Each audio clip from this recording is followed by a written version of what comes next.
one, I'm going to make pesto with a mortar and pestle. Never my plan. I have a recipe on my website with a food processor, which is how I always make it, but we don't have power tonight, which is why I'm outside. So I promised to make it for a friend, so here we go. Let's see how it goes. I'm going to start with the garlic.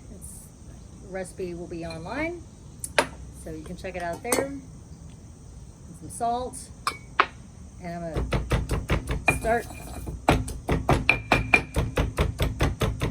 crushing that.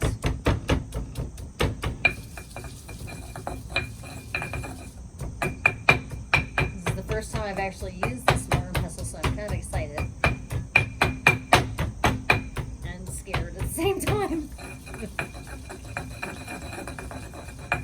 So it's kind of looking like that a little bit. And then I'm going to add the walnuts. Yes, I use walnuts and not pine nuts. I just find that they're more easily accessible. They're cheaper. I think they're probably even healthier for you. They have a lot of high omega-3s. See what's going on? Pepe's here to cheer me on because, as usual, he's not doing anything.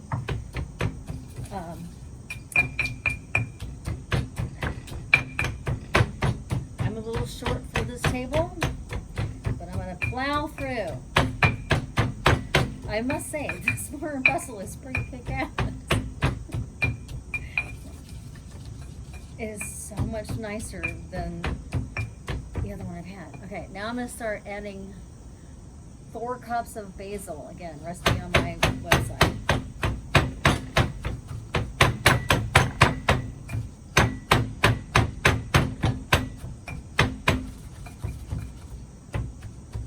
We'd be done by now in a food processor, probably. Or close. But some people swear by this, so we're going to find out if it makes a difference. Oh. Put base down.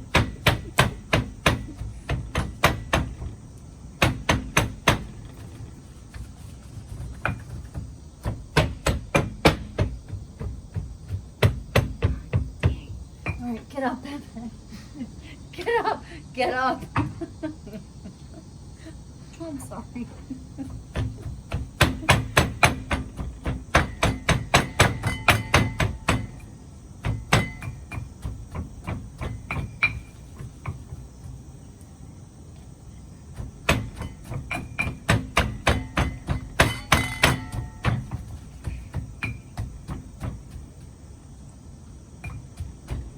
There's still more. I don't know why anybody would ever do this. This is insane. I'm gonna add more salt for some texture to grind this stuff up. Clearly you'll want to fast forward in a minute, but you'll know when that time comes. So I started making pesto a long time ago. I grow my own basil, and I used to use canned Parmesan, but now I buy the big wedge and I hand grate it myself. It's Parmigiano Reggiano. It's from Costco, but I'm sure you can get other stuff. And it's, I don't know, it's all I ever buy anymore. It's delicious. I don't know that I really recommend doing this. If you're mad at your husband or your wife or your children, this may be a good way to get out some aggression. Right now our power's out, so I'm kind of not happy about that. I did make gumbo a couple nights ago, so we have leftover dinner.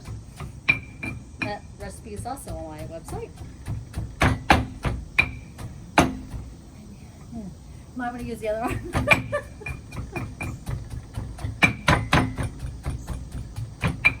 Doesn't even look like pesto yet.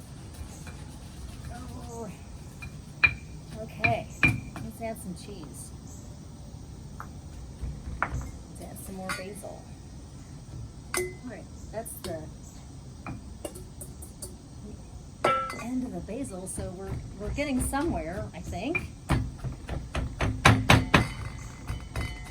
Do you want to take over? Any chance?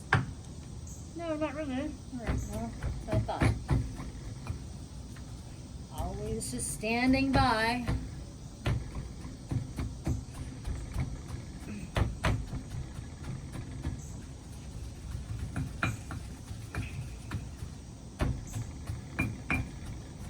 I'm going to be shocked as hell if this is the best pesto I've ever made, even though it's my actual recipe, but not in a food processor. I'll have to eat my words. But some of you purists out there may go, no, it has to be done this way. And then, but you're probably going to think it needs to be done with pine nuts, and I disagree. I just am not into the pine nut thing. They're fine. They're overrated in my opinion. Okay, well, we're getting somewhere. You care to see what it looks like at this point. We haven't even added oil yet, so that's still going to happen.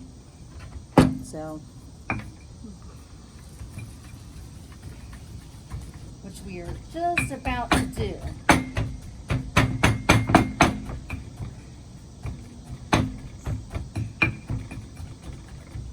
Okay, let's start. You may not need to add all the oil. Sometimes, you know, I measure 3/4 of the cup and I don't add it all. It just depends.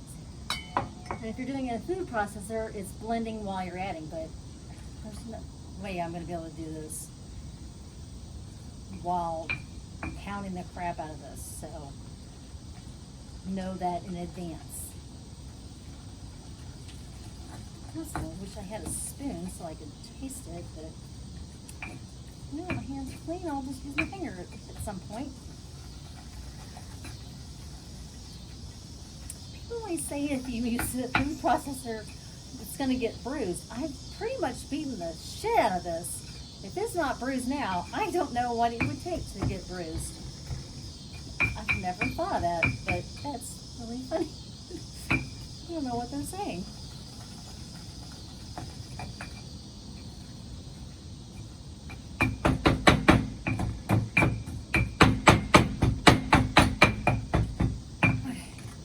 I need a break.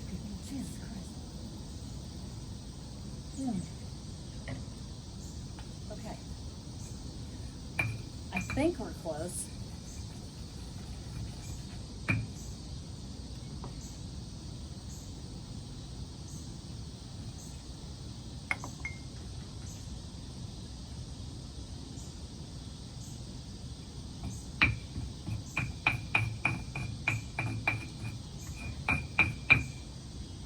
It does smell amazing.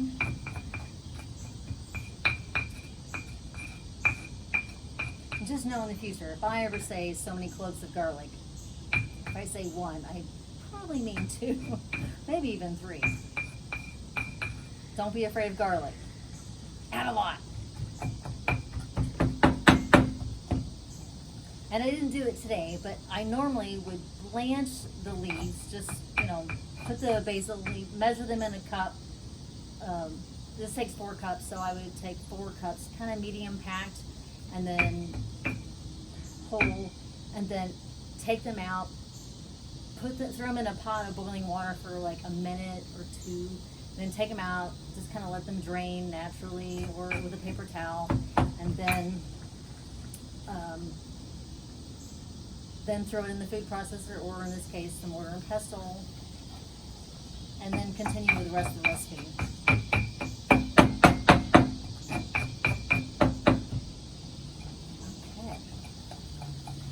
I think we are close to being done. I'm going to taste, season maybe some more, and then we'll see how it goes.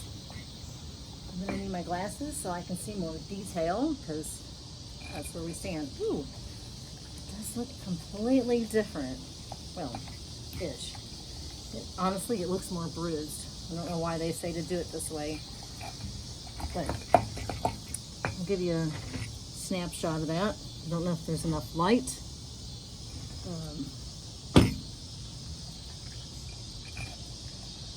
Let's see. I did not bring a spoon out with me. And my husband is very nicely being the camera guy, and on my iPhone. So I'm just gonna.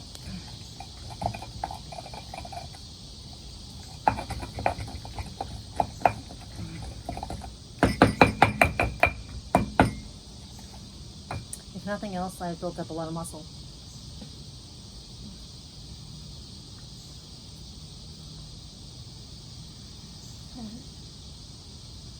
Okay. Wow. That is literally, amazing. I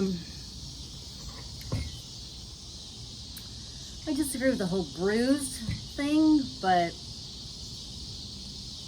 it is a different texture. I mean, if I kept going, it would be eventually the same, but my muscles are, well, you know, they're what they are. So it is delicious. I still don't know that I would want to do this on a daily basis because it's really a lot of hard work. And my other pesto is phenomenal according to everyone, but there you go. I really should have brought a spoon for you so you could see more clearly what it looks like, but there you go. It doesn't look nearly as pretty, but I'm not gonna lie, the texture is different and amazing. So check it out. Bon appetit. Ciao.